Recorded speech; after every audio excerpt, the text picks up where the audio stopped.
సంవత్సరాల తరబడి ఎన్ని మందులు వాడినా మీ మోకాల నొప్పులు తగ్గట్లేదా? ప్రాణ పెయిన్ క్లినిక్ లో అత్యాధునిక చికిత్స. హాయ్ హలో నమస్తే, welcome back to our channel. ఈరోజు మనతో ఉన్నారు ఇన్సూరెన్స్ ఎక్స్పర్ట్ అలాగే ఫైనాన్షియల్ కోచ్ అయిన వెంకట్ గారు. సార్తో మాట్లాడదాం. Hi sir.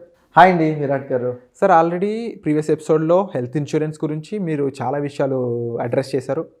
దాంతోపాటుగా ఇన్సూరెన్స్లో ముఖ్యంగా టర్మ్ ఇన్సూరెన్స్కి ఒక స్పెషల్ ఫ్యాన్ ఫాలోయింగ్ ఉందని చెప్పాలి.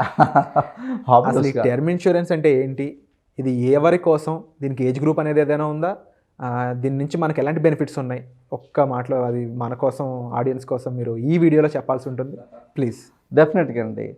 చాలా అంటే మీరు అన్నట్టుగా నిజంగా సపరేట్ ఫ్యాన్ ఫాలోయింగ్ ఉన్నటువంటి ఇది ఆ సెగ్మెంట్ అనమాట. ఇది టర్మ్ ఇన్సూరెన్స్ అనేది ఏంటంటే తక్కువ ప్రీమియం తోటి ఎక్కువ కవరేజ్ ఇచ్చేటువంటి ఒక మంచి అద్భుతమైనటువంటి ప్లాన్ అంటే ఇది. అంటే పూర్వకాలంలో చెప్పాలంటే డబ్బంతా కూడా బాగా సంపాదించి అది ఎక్కడ పెట్టుకోవాలో తెలియక ఇన్సూరెన్స్ పాలసీలు కట్టేవాళ్ళు. అంటే ఫర్ ఎగ్జాంపుల్ అప్పుడు ఉన్నటువంటి సంస్థ ఎల్ఐసి కాబట్టి అంటే ఆ regular traditional plans like savings ప్లాన్స్లోనో లేకపోతే ఎండోమెంట్ ప్లాన్స్లోనో ఇట్లా రకరకాల ప్లాన్స్లో ఇన్వెస్ట్మెంట్ చేస్తూ ఉండేవారు. రాను రాను అవేర్నెస్ పెరిగింది. ఎండోమెంట్ ప్లాన్స్లోనో లేకపోతే రెగ్యులర్ సేవింగ్స్ ప్లాన్స్లోనో ఏదో ఇన్సూరెన్స్ పాలసీ, ఇన్సూరెన్స్ ప్లాన్ అంట కట్టేశాము, ఆయన వచ్చారు చెప్పారు కట్టేశాము అని అంటారు. ఇప్పుడు అవేర్నెస్ పెరిగింది కాబట్టి తక్కువ ప్రీమియం తోటి ఎక్కువ కవరేజ్ ఇచ్చేటువంటి టర్మ్ ప్లాన్స్ తీసుకోవడం అనేది చాలా చాలా ఉత్తమం. ఇప్పుడు యూత్ అంతా కూడా ఇదే ఫాలో అవుతున్నారండి. ఎవరు పట్టినా కూడా ఏదైనా ఇన్సూరెన్స్ ప్లాన్ అడిగితే టర్మ్ ఇన్సూరెన్స్ అయితే తీసుకుంటామండి అని చెప్పేసి అని అంటారు. ఆ టర్మ్ ఇన్సూరెన్స్లో ఏంటంటే దీంట్లో కూడా మళ్ళీ అసలు టర్మ్ ఇన్సూరెన్స్ అంటే కూడా చాలామందికి టర్మ్ అనేది తెలుసు, కానీ టర్మ్ ఇన్సూరెన్స్లో ఎన్ని రకాలు ఉన్నాయి, దాంట్లో ఏమేమి కవరేజ్ వస్తుందనే తెలీదు. టర్మ్ ఇన్సూరెన్స్లో కూడా దాదాపు 4-5 రకాల కవరేజ్ ఉన్నాయండి. దాంట్లో నేను మీకు బ్రీఫ్గా మీకు చెప్తాను. సో ఒకటేమో టర్మ్ ఇన్సూరెన్స్ అంటే మనం ఇంత ప్రీమియం మనం కడతాము. ఫర్ ఎగ్జాంపుల్ ఒక 35 ఇయర్స్ ఉన్నటువంటి వ్యక్తికి ఒక 20,000 25,000 రూపీస్ మనం పే చేస్తాం. సో అతనికి ₹1,00,00,000 కవరేజ్ ఇస్తాం. డబ్బు 25,000 రూపీస్ ఒక 10 సంవత్సరాలు 12 సంవత్సరాలు మనం పే చేస్తారు. డబ్బు మొత్తం తిరిగి రాదు అంతే. ఇంకా సో కవరేజ్ మాత్రం ఒక 85 ఇయర్స్ వరకు కవరేజ్ ఇస్తారు. ఇంకా డబ్బు గురించి మనం కట్టిన డబ్బు రిటర్న్ రాదు. అదే 35 ఇయర్స్ ఉన్నటువంటి వ్యక్తి రెండో ప్లాన్ తీసుకుంటే కనుక మనం కట్టినట్టు డబ్బు ఏదైతే ఉందో 25,000 రూపీస్ ఆ 12 సంవత్సరాలు కట్టిన తర్వాత ఆ డబ్బు 85 ఇయర్స్ కవరేజ్ చేసుకుంటే 86th బర్త్డే కనుక చేసుకుంటే డబ్బు రిటర్న్ వస్తుంది. ఇది రెండో రకమైన ప్లాన్.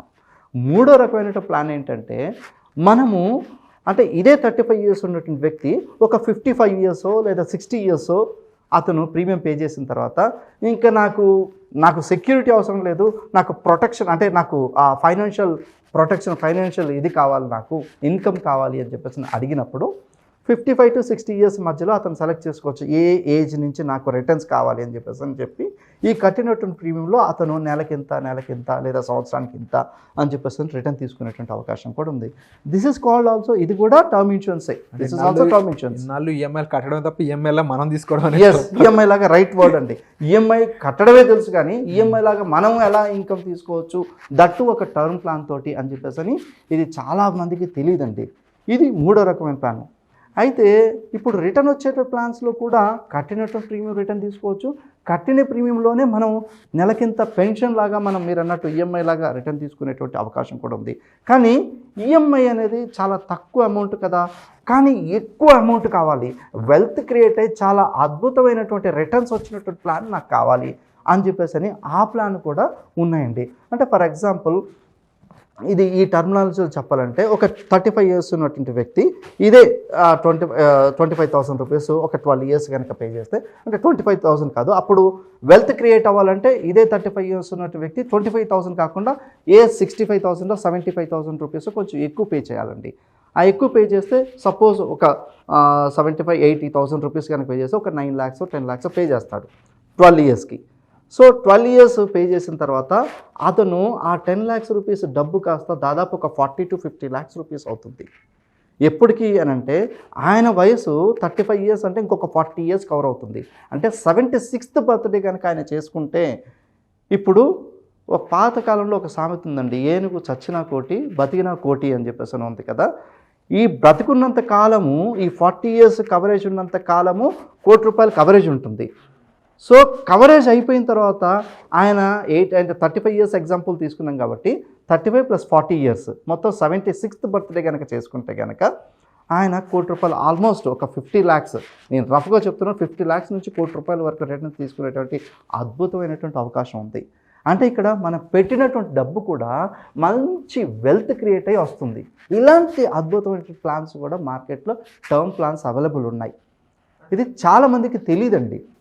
టర్మ్కి సంబంధించి ఇంకో డౌట్ ఏంటి అంటే, చాలామంది పోస్ట్ ఆఫీస్ అని లేకపోతే ఈ ఎఫ్డీలని చేస్తూనే ఉంటారు బేసిక్గా. వాళ్ళు ఏంటంటే ఇంట్రెస్ట్ బేస్డ్ మీద ఆలోచిస్తుంటారు, లెక్కలు కడుతుంటారు. ఫ్రాంక్ ఫేస్ టు ఫేస్ చెప్పాలి అంటే ఇంట్రెస్ట్ లెక్కలు వేసుకొని ఇది ఎంత కదా, ఇది ఎంత కదా, దానికి ఎంత వస్తుంది అని లెక్కలు వేసుకుంటూ ఉంటారు. వాటితో కంపేర్ చేస్తే టర్మ్ ఇన్సూరెన్స్ ఏ విషయాల్లో బెటర్ అంటారు? సార్, ఇప్పుడు ఇన్వెస్ట్మెంట్ మెథడ్స్లో సెక్యూరిటీ ఇదేమో ప్రొటెక్షన్ కిందకి వస్తుంది, అదేమో ఇన్వెస్ట్మెంట్ కిందకి వస్తుంది. ఇన్వెస్ట్మెంట్ మెథడ్లో కూడా పాతకాలం నాటి ట్రెడిషనల్ పద్ధతులు ఏవైతే మీరు అన్నట్టు పోస్ట్ ఆఫీసు, ఇందులో పెట్టే వాళ్ళ గురించి ఇందులో పెట్టేటువంటి వాళ్ళు ఉంటే గనక దానికి దీనికి అస్సలు పొంతన లేదండి. ఎందుకంటే అది దాంట్లో పెట్టే బదులు దీంట్లో కనుక ఇందాక నేను చెప్పినట్టుగా టర్మ్ ఇన్సూరెన్స్లో కనుక term insurance with wealth create అయ్యి వచ్చేటువంటి ప్లాన్స్లో పెట్టుకుంటే కనుక దానికంటే కూడా దాదాపు 6 నుంచి 7 రెట్లు ఎక్కువగా రిటర్న్స్ మనం తీసుకోవచ్చు అండ్ సెక్యూరిటీ పొందొచ్చు. పీస్ ఆఫ్ మైండ్ ఉంటుంది. ఫ్యామిలీకి ₹1,00,00,000 ఏదైనా జరిగినా సరే ఫ్యామిలీకి ₹1,00,00,000 సెక్యూరిటీ ఇవ్వచ్చు అండ్ మెచ్యూరిటీ అయిపోయిన తర్వాత ఆ 40 years టర్మ్ పీరియడ్ అయిపోయిన తర్వాత ₹1,00,00,000 మనం రిటర్న్ కూడా తీసుకోవచ్చు.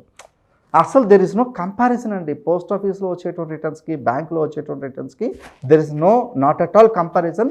నేను చెప్పినటువంటి లాస్ట్ వెల్త్ క్రియేట్ అయ్యేటువంటి టర్మ్ ప్లాన్తో కనుక పోలిస్తే better investing in term insurance అంటారు. టర్మ్ ఇన్సూరెన్స్ ఆబ్వియస్లీ ప్రతి ఫ్యామిలీకి కావాల్సింది. ముందు హెల్త్ ఇన్సూరెన్స్, తర్వాత టర్మ్ ఇన్సూరెన్స్ 100% కావాలి సార్. అండ్ ఈవెన్ చాలామందికి ముఖ్యంగా మీరు చెప్పిన ట్రెడిషనల్ పద్ధతులు ఇంకా ఉండిపోయిన వాళ్ళు, లేకపోతే ఎక్కువ రిస్క్ కాదు దాని ప్లేస్లో ఇది బెటర్ అనుకుంటున్న వాళ్ళు కూడా ఒక విధంగా వాళ్ళ ఫ్యామిలీ కవరేజ్తో పాటు ఇంకో పక్కన వాళ్ళు లైఫ్ లాంగ్ వాటి ప్రకారం చూసుకుంటే టర్మ్ ఇన్సూరెన్స్కి ఎక్కువ స్కోప్ ఉంది. కాబట్టి తప్పకుండా దానికి సంబంధించిన వైపు ఆలోచించమని సార్ చెప్పినట్లు మీరు కూడా ఒకసారి మీ కామెంట్స్ని కామెంట్ సెక్షన్లో మెన్షన్ చేయండి.